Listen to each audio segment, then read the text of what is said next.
Welcome into another episode of Cardinals Plus, and it's our first one after the All-Star break. I'm Corey Miller here with Ahmad Hicks, and so we have to talk about the All-Star game and all the festivities first.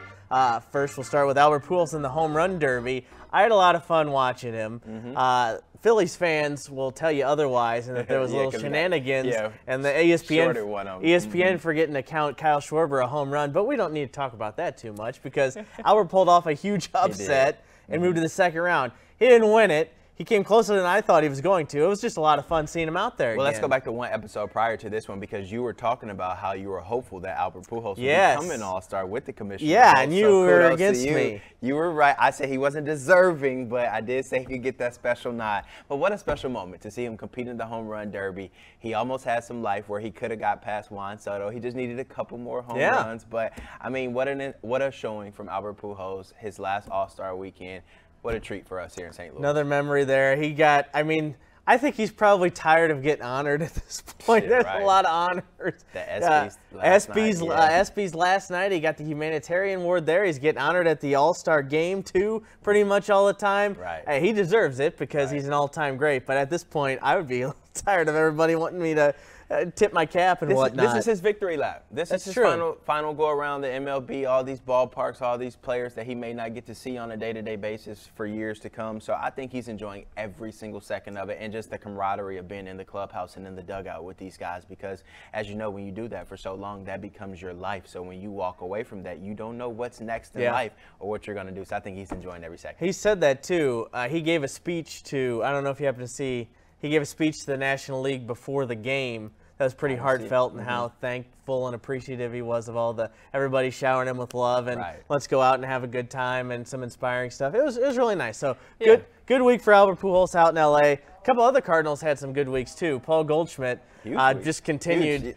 Huge season. Just continued his regular season in the All-Star game. Man, that home run he hit in the first inning was just totally smoked. But he only got that one at bat. And Frank Cusimano, our sports director, riled up some folks on Twitter. Well, he was saying, oh, Brian Snitker, Braves manager, will leave Ronald Acuna Jr. in there, his guy, to get a couple more at-bats, who isn't really he's having a good season. He's one of the best players in the league. But Paul Goldschmidt's having an MVP season, and Paul Goldschmidt only gets one at-bat. So, listen, I'm not going to get too bent out of shape. It's an exhibition. It's the All-Star game. But, I mean, after you hit a home run like that and you're having the best season. And your team doesn't hit for an hour and a half. That's true. That was boring. You keep Paul Goldschmidt in, maybe the NL wins. Right. So I'd like to see him get Hats off to him, though, man. That man is having a heck of a season. He is having a heck of a year. We'll talk about him more in a little bit. Another guy who got in the game, the All-Star game, Ryan Helsley. Smoked, too. When you get ESPN to tweet about you for baseball, you know you did something right. Man. Because they had to tweet about his 103-mile-per-hour. Oh, hold on. We're on the wrong shot here. There we go. Oh, just you. Same way. Hey, I'm kidding. Ryan Helsley topping 100 miles an hour a couple times, 103, just blowing it by, dude. Scoreless inning. Like I said, when you get ESPN to tweet about baseball, you did something pretty good. And you made it to Instagram. Like, come on, this guy, he lived larger than life right now, but he's so deserving of where he was this past weekend at the All-Star game. This is a guy who's really, for the past couple of years, he's been proving his worth here in St. Louis, but I think just now he's starting to get the recognition he deserves. So I'm glad he got into the game because you never know with those All-Star. Like Miles Michaelis has been All-Star twice and he hasn't pitched yet. Maybe he said he doesn't want to. We don't know about that, but if you go all the way there and you don't get a pitch, it kind of stinks. Especially if you're a young guy like Helsley, we think he's going to have a great career. Right. But this might be the only time he gets there. So we're glad that he got in and glad that he clocked 103. That's something he can brag to Jordan Hicks about now. Like, I'm coming. They had talked about that a little bit because Hicks topped him, and then Helsley immediately took the lead back for fastest pitch this year. So there's a little bit of a little family rivalry. A little bit of that. I don't know if you saw any of the mic'd up stuff. Good stuff. The guy who struck out 3 batters in the Manoah. 3 punchies. Yeah, so I like that. at the very beginning, I thought it was going to be really awkward, and it was really awkward. Yeah. But then it kind of got a little better. I love mic'd up. Well, you could tell they picked the right guy. They did. It's about that's the whole all thing. about the right guy. You got to pick the right guy. Somebody who's entertaining, somebody who won't get too caught up in the mic'd up segment that they're not paying attention to the game. Honestly, I think the game needs that. I'm not one who says baseball is boring, but I do think you can add a little bit of excitement, like the dramatic bat flips and all that stuff. Make it more interesting. Create those little rivalries within the series that we want to tune in for, and not just the baseball game itself, you know? Especially the All-Star game. Like, if they would have done this much mic'd up in like a regular season Cardinals games, I would not have liked it that much. But it's an All-Star game. It doesn't matter. Just, have some fun with it. At least don't show us during the broadcast. Have like an NFL like mic'd up after the games air. I love that stuff. I like that. Let us inside the game. Let us know what in-game adjustments you're doing, what you're talking about. I love that idea. Yeah. Maybe not. Yeah, that's something they could do going forward. Not live, but compile everything afterward. Exactly. Did you see the David Ortiz part where he was like in the dugouts? Yes, I did. I thought that was kind of funny too. Okay, let's stop talking about the All-Star game. We'll talk about an All-Star at the All-Star game who's currently not a Cardinal, but a lot of folks are thinking he could be soon, and they want him to be. Juan Soto with the Washington Nationals. That's pretty much, if you turn on Sports Talk Radio, if you watch a newscast, you're going to hear about Cardinals and Juan Soto rumors. I'm not holding my breath on that. I'm just not. This is the guy who turned down, 14, 15 years, $440 million? Do you think the Cardinals are ponying up half of that? So there's a lot. Half. There's a lot of ins and outs here. It's a complicated case, a lot of ins and outs. Before you go into those details, I'm putting you on the spot. Are you getting rid of a Nolan Gorman, a Liberatore, Juan Yepez, or a Dylan Carlson, or any of these guys, Brendan Donovan, for a Juan Soto? Oh, yeah, all those guys you just mentioned, do you think Mozeliak will package the right amount to make it enticing for Washington? He's going to have to. He might get denied in his first time. We'll see. But is it smart to do that? It might be. Here, let me explain here a little bit. So it's going to take a lot, but there's some intangibles here. So he's got the rest of this year and then 2 more years left on his current contract. Right. So you get that before you have to pay him a whole lot. Right. Well, he's making good money, but before you have to pay him $500 million, which is what Scott Boras wants. Listen, he might be worth it, but that's a lot of money. Even if you just get him for 2.5 years, Soto, Arenado, Goldschmidt. That's the best trio in baseball, and it's not close. So Bader can go. Well, okay, we can't just ship off everybody we don't want. So it's going to hurt a little bit. And it's going to be the people you don't want to go. I wrote a commentary on this yesterday, and I looked at a couple of comments, and I stopped looking at the comments. I bet you did. Listen, if Juan Soto is, I looked it up.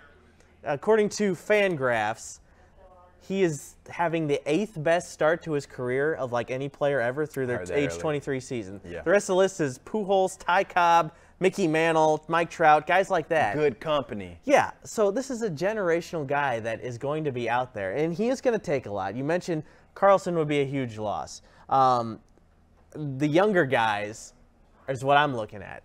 If the Nationals want Jordan Walker, that might be a non-starter. And I'm okay with that because, as you know, I'm like the biggest Jordan Walker fan in town, and I think there's no way he's not a star, and he's going to be much more controllable and cheap star. See, this is the tough conversations you're going to have if you're a Cardinals fan. Are you willing to let go of this generational type talent that we believe will be, Well, then you get into the argument, prospects are prospects. This is a guy who's proved he can do it and is probably going to be a Hall of Famer. But if you're looking at the success of Yepez and Gorman, are you not thinking that Jordan Walker can't come up and do the same thing? I just think about the lineup, and I know this is probably how Mo is thinking. He's like, we're going to have Walker at first base soon, maybe, Gorman shifting back to third base, Tommy Edman playing everywhere, Brendan Donovan, Dylan Carlson, and then Herrera behind the plate. But it's just like, all right, that's a lot of stuff they got to pan out for them to be World Series contenders. Well, here's another wrinkle into it. The Nationals have some bad contracts who they want to get rid of. They do. So Patrick Corbin is the one that comes to mind, lefty pitcher. A lot of people have been surmising if the Nationals throw him in, have the Cardinals eat some of that contract along with Soto, the prospect ask might be a little bit lower. I think you like to think, though. Well, maybe it's not, and if it's not, then maybe then you're done. Right. But hopefully that is something they can work out. And the Cardinals, I think, are in a better position than any other team to make this happen if they want to make it happen. If the Cardinals get Soto, they are a World Series contender this season. If they do not, we'll create another commentary or article talking about how the Cardinals did not acquire that big bat or pitcher, like we said, before the season 3 seasons ago. I think either way, if you get Soto, you're set for the next 2.5 years. You have the best lineup of baseball. If you don't, you get to keep all your prospects, and that's all right too. It's the Cardinals' way of thinking. It hasn't hurt the past couple of years, but hasn't helped all the time either. All right, let's get into some talk about the second half now. There are a lot of questions. The Cardinals are currently a half game back in Milwaukee in the NL Central. It's going to be a sprint to the finish. First, we got to talk about the pitching because it's fun talking about Juan Soto, but the bigger need is obviously to help that rotation. Right. Jack Flaherty, huge question mark. You don't know if he's coming back. You don't know what you're going to get from him. Steven Matz has come back, but you still don't know what you're going to get from him. They got to still go. If they don't get Soto, they got to get an arm. I was just about to ask you, so who are the Cardinals trading for? Because I don't think we're going to be relying upon Matt or Flaherty. Flaherty, who probably won't make his return until the middle or late August. He still would need a couple of sessions to ramp things up. I don't think this is a guy we're going to be counting on for a late September run or a wild card game. Steven Matz, you just don't know what you're going to get from him. I mean, so yes, the Cardinals need to make a move, and if they don't get a pitcher, we're going to be talking about how these games in the middle of May and June and July where they lost by 1 run came back to bite them in the butt, you know, when it's 1 game out from the NL Central lead or something like that. Dakota Hudson has looked better in his last couple starts, which has been encouraging. Wainwright's Wainwright, and Michaelis was an all-star. So you feel okay there, but you got to get somebody. We're relying upon 2 pitchers who are one in his 40s, one who's close to his 40s, and another guy coming off of Tommy John surgery. Can we rely on these guys in the playoffs, especially if we make a deep playoff run and we're playing 7-game series? Where are we going to get the innings from? And I love those guys, and I think they have been doing great this season, but are we really going to rely on Wainwright and Hudson and Michaelis as our playoff rotation? We need better. We need better. You got to get somebody, and I think at the very least we're going to see a John Lester, J. Happ situation where they go bargain bin shopping and get a couple guys. Hey, listen, it worked out last year. It did. John Lester was really good, and J. we Happ all was talked fine. about Mo for that trade and those acquisitions, and they making fun, out. making fun of it and whatnot, and online. And hey, you know what? They know what they're doing. John Lester was great. I kind of wish he would have come back this year to give him some stability and some This guy. He wouldn't have cost anything. He retired. He wouldn't have. So everybody agrees the Cardinals do need pitching. They need help. We can stop talking about Soto because pitching is the greater need. Because if not, that bullpen's going to be worn out by September. Yeah, for sure. Let's get back to Albert just really quickly, though. He needs 11 more home runs to pass A-Rod. He needs 15 to get to 700. That's a tough ask. Do you think he's going to do it? He's looked a lot better in the last couple weeks here, and they've been playing him a lot more. I feel like if he could be more selective with his ABs, then I think we could see a lot more production out of Albert. But how selective is he going to be this late in his career and this late in the season? That's anyone's best guess. How crazy is the ballpark going to be if he's like within striking distance? Every night's going to be sold out. Every night's going to be sold out. But I do think what we're going to see is 5 to 9 home runs. I think he's going to fall 2 shy of Ty Rodriguez. And then he's coming up short of 700. 15 is a tough ask in the last, well, not even half. It's less than half of the season because the All-Star break technically isn't the halfway point. So I don't think 700 is going to happen. It's not. I think he's going to make a run at A-Rod, though. I hope he gets there. Me too.